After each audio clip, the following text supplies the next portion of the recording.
ከእስራኤል ጥቃት ቀደም ብለው ወደ ኢራን ሰርገው የገቡት የሞሳድ ሰላዮችም ምን ሲያደርጉ ከረሙ? የኢራን ህዝብ 90 ሚሊዮን ነው። የእስራኤል ህዝብ ደግሞ 10 ሚሊዮን አይሞላም። በቆዳ ስፋትም እንዲሁ ናቸው። ወታደራዊ አቅም ምናልባት ተመጣጣኝ ሊባሉ ይችላሉ። ያልተመጣጠኑበት የስለላው ነው። ሞሳድ ልቆ ተገኝቷል። ዱካ የለውም፣ ጥላ የለውም። ከኢራን ሳይንቲስቶች ጋር አብሮ ይራመዳል፣ ግን አይችልም። ከኢራን ጀነራሎች ጋር አብሮ ይታደማል፣ ግን አይተኮስበትም። ለኢራኖች መንፈስ ሆኖባቸዋል። አንዳንድ የኢራን ከፍተኛ ባለስልጣናት የሌላቸው መረጃ ሞሳድ ሊኖረው ይችላል። ሞሳድ የጦርነት መባቻ ላይ ወይም በግጭቱ ዋዜማ አይደለም የገቡት፣ ኢራን ነው የከረሙት። ሰርገው ገቡ የሚለው አገላለጽ ልክ የሚሆነው በከፊል ነው። ምክንያቱም ሞሳድ ዜግነት አለው። የሀገሬው ሰው መልምሎ ነው የራሱ የሚያደርጋቸው። ምናልባት የአንድ ሀገር ምክትል መከላከያ ሚኒስተር የሞሳድ መኮንን ሊሆን ይችላል። ምናልባትም የኢራን ከፍተኛ የደህንነት ኃላፊ የሞሳድ ተከፋይ ሊሆን ይችላል። ሚስጥሩ የሚወጣ ከዓመታት በኋላ ተቀብሮ ሊቀርም ይችላል። የሞሳድ ሰላዮች ኢራን በስቅላት ቀጥታ የምትጨርሳቸው አይደሉም። ረቂቅም ሮቦት ይታገዛሉ። ከእስራኤልም ከለላን ያገኛሉ። በቴህራን ታላቅ ሳይንቲስቶች በጠራራ ፀሐይ መኪና መንገድ ላይ ተገድሎ ሊገኝ ይችላል። ገድሎ የሚሸሸው የሞሳድ ሰላይ ግን አይታይ። ድምጹም ጠረኑም ዱካውም የለም። ይህ ምን ይሉታል ታዲያ?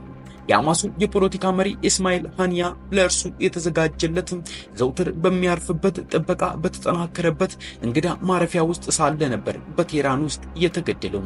ማን ገደለው? ዛሬ እንቆቅልሽ ነው። እሱን ጨምሮ ጉምቱ የኢራን ሳይንቲስቶች ከዚህ ቀደም በተጠና መንገድም በሞሳድ ተገድለዋል።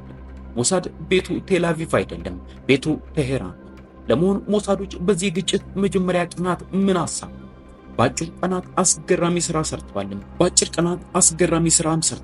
ጥበባቸው ሲታይ ድራሲ ማሞወደነ አላጋነኑም ያስብላል። በሁለት ቀናት ደርዘን የኒውክሌር ሳይንቲስትና ሌላ 2 ደርዘን ጀነራል መግደል የትኛውም ሀገር ሊያሳካው አይችልም። በዓለም ጦርነቶች እንኳን ተሰምቶ አይታወቅም። የሞሳድ የስለላ መኮንኖች 2 ቁልፍ ተልዕኮ ነው የተሰጣቸው። የኒውክሌርና የሚሳኤል ቀጠናዎችን መሰለል አንዱ ነው። የኢራን ከፍተኛ ወታደራዊና የኒውክሌር ሳይንቲስቶችን ማምከን ሌላኛው ተልዕኳቸው ነበር። ታዲያ ሁለቱም ተሳክቶላቸዋል። ኔታንያሁ እንዳመኑት የኢራን የኒውክሌርና የሚሳኤል ፕሮግራሞች አፈር ለማድረግ የወራት ዝግጅት ተደርጓል። ሰፊ ልምምድም ሲያደርጉ መቆየታቸውን ኔታንያሁ አምነውም ነበር። በተለይም በመጨረሻዎቹ ሳምንታት ዝግጅቱ ወደ ከፍተኛ ደረጃ አድጎም ነበር። የሚጠበቀው ዶናልድ ትራምፕ እስኪፈቅዱ ብቻም ነበር። የቋመጡለት ነገርን ለማሳካት ከፍተኛ ጉጉት የነበራቸው ኢራን ምናልባትም ስምምነት ላይ ከደረሰች ትራምፕ ማሳመን ፈተና ይሆንባቸውም ነበር። ኢራን በዚህ ጊዜ 6ኛውን ዙር ድርድር ለማድረግ ዝግጅት ላይ ነበረች። የኢራን አመራር በፍጹም በኦማን የሚደረገው ድርድር ሳይለየለት ኔታንያሁ ይደፍሩናል አላሉም ነበር። ከፍተኛ መዘናጋትም ነበር። በአያቶላው ጀምሮ አማካሪዎቻቸውም ጨምሮ ሁሉም ከፍተኛ መዘናጋት ውስጥ ነበሩ። ትንሽ ድንጋጤ የገባቸው በአሜሪካን፣ በባህሬን፣ በኩዌት የዲፕሎማት ቤተሰቦቻቸውን ማስወጣት ስትጀምር ነው። አሜሪካንና እስራኤል በነጋታው ኢራን ላይ ስለሚደርሰው መብረቃዊ ጥቃት ሁሉም ጨርሰውም ነበር። የእስራኤል ፓይለቶች ሰላዮች በጥንቃቄ ያደረጉትን ዝግጅትና ለወራት የዘለቀው ልምምድ ፍሬ አፈራ። ኢራን ምንም ምልክት ማየት ያልቻለችውን ለዚህ በመጨረሻ ሰዓታት ታዲያ የኢራን ከፍተኛ ጄኔራሎች በእስራኤል ጥቃት ልትሰነዝር ትችላለች የሚለው ነገር አሳስቧቸው ስብሰባ ጠሩ። ሁልጊዜም እንደሚያደርጉት እስራኤል ነገር አይታወቅም ብለው ከመሬት ስር በተዘጋጀው የምድር መሰብሰቢያ አዳራሽ ገቡ። ሞሳድ ግን ይህን ያውቁ ነበር። ቁልፍ ስብሰባዎች እዚህ ምድር ቤት እንደሚደረጉ መረጃም ነበር። ሁሉም ኮማንደሮች በአንድ ጊዜ ተገደሉ። የአየርና የድሮን ስምሪት ዋና አዛዥም ይገኙበት ነበር።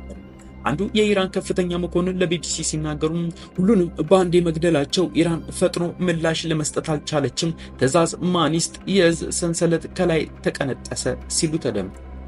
እነዚህ ጄኔራሎች በአንድ የምድር ቤት ቢሮ ለስብሰባ በተቀመጡበት መገደላቸው ነው ልዩ የሚያደርገው። ሌሎች ኮማንደሮች ደግሞ በየቤታቸው ተገድለዋል። ከቤተሰቦቻቸው ጋር አገር ሰላም ብለው በተኙበትም ተገድለዋል። የኢራን አብዮታዊ ዘብ ዋና አዛዥ፣ የኢራን አስቸኳይ ጊዜ ወታደራዊ አዛዥ እንዲሁም የነዚህ ማዘዣ ዋና መስሪያ ቤቶች ሁሉ በተቀናጀ ሁኔታ በጥቂት ከጥቅም ውጭ ተደርገዋል። ከዚህ በኋላ ዋናው ተልዕኮ የኢራን የአየር መቃወሚያና ራዳርን ማምከን ነበር። የእስራኤል የስለላ መስሪያ ቤት እነዚህ መቃወሚያዎች የት እንደሚገኙ አጥንቶ ጨርሷል። ይህ መረጃ ለእስራኤል አየር ኃይል ተላልፎ ተሰጥቷል። ገና ከመነሻው እንዳልነበር አደረጉት። በዚህ የተነሳ ነበር የእስራኤል መከላከያ በኢራን ሰማይ ላይ እንዳሻው መምነሽነሽ የቻለው። የእስራኤል አየር ኃይል ይህን ዘመቻ በሚፈጽምበት ቅጽበትም የእስራኤል ሰላዮች በሌላ ተግባር ተጠምደው ቆዩ። ይህም የባሊስቲክ ሚሳኤል ማስተኮሻዎችን በጥንቃቄ ከጥቅም ውጭ ማድረግ ነበር። ይህን ለማሳካት በመቶዎች የሚቆጠሩ የሞሳድ መኮንኖችም ግማሹን በኢራን ቀሪዎቹ በቴል አቪቭ ቢሮ የተቀናጀ ተሳትፎ አደረጉ።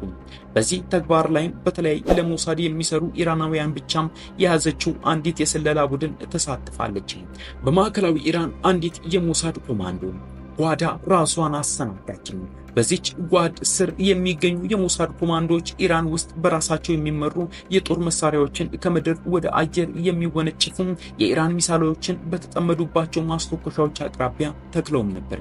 ሞሳድ ከዚህ ሌላ ወደ ኢራን አስርጎ ያስገባቸውና የርቀት መቆጣጠር የተበጀላቸው ድሮኖችን ጠምዶ ሲጠባበቅ ነበር። ድሮኖቹ የገቡት ከዚህ ጦርነት በጣም ቀደም ብለው ነበር። እነዚህን ድሮኖችን ያጠመዱበት መለስተኛ የእዝ ጣቢያም ክፍት ነበር። አሜሪካን ሰራሽ ጄቶች ከዚህ ማዘዣ እየታገዙ በቀላል ኢላማቸውን መምታት ቻሉ። ከሰማይም ተመተን እንጣላለን የሚል ስጋት ሽው ሳይልባቸው ማለት ነው እንደፈለጉት እየተምነሸነሹ። የኢራን አብዛኞቹ የአየር መቃወሚያዎች የተመቱትም በጥቅምቱ ጥቃትን ጊዜ ነበር።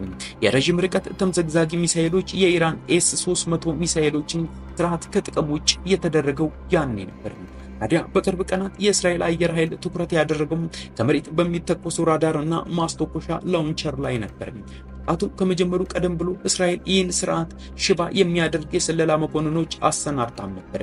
የሞሳድ መኮንኖች የተቀረውን የኢራን ሚሳኤል ስርዓት ለማፈራረስም ቀደም ብለው አስርገው ያስገቧቸውን ድሮኖች በመጠቀም ላይ አውለዋል። በዚህ ጥቃትም ድሮኖቹ የኢራን ባሊስቲክ ሚሳኤሎች ወደ እስራኤል በመተኮሳቸው በፊት ሊያወድሟቸው ችለዋል። ታዲያ ይህ አስደናቂ የሞሳድ ሰላዮችን ተግባር ዓለም እጅጉን እያደነቀው ይገኛል።